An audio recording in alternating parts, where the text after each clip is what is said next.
Yun namang pamumulan ng mata, madalas mangyari sa akin yun eh. Pamumula, tapos mawawala. Ganun lang, pinababayaan ko lang siya. Di na-diagnose ako na yung right side ko, nag-uumpisa na magkaroon ng cataract. Dok, anong maigi dyan? Ile-laser ba o operahin? Sabi niya, wag muna. Subukan natin baka makuha pa sa eye drop, sabing ganun. For 3 years, ginagamit ko yun. Kaso napupuna ko, kasi chinecheck ko yung mata ko eh. Yung calendar, binabasa ko, tinatakpan ko. Para makita ko lang kung bumubuti o paano. Tapos, gusto ko kasing talagang tuluyan din magamot yung mata ko. Siyempre, di ba, cataract, kinakatakot siya, pwedeng makabulag, gano'n. May nakita ako na nag-advertise tungkol sa hisok. Nag-interesado kasi nakalagay, magaling daw sa mata, gano'n. So, bili ako. Kako, paano ba pagpatak nito? Tinanong ko sila gano'n. Ano yun? Pwedeng 3 times a day, sabing gano'n. Ngayon, kung medyo malala yung nyo, pwedeng more than. Organic naman yan, sabi nila. Wala kang problema dyan. Inabot na siguro 2 hanggang 3 buwan.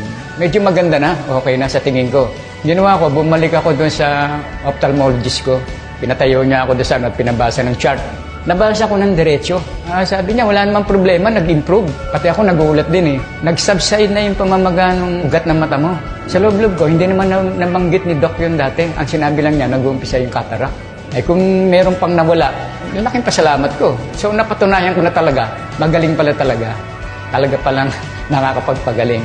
Na-experience ko yun. Kaya i-recommend ako talaga na gumamit kayo ng Hisop Mineral Drops. Ako po si Francisco Silvestre. Nagkaroon po ako ng cataract. Awa ng Diyos, gumaling po. At ito po ang kwento ng hisop ko.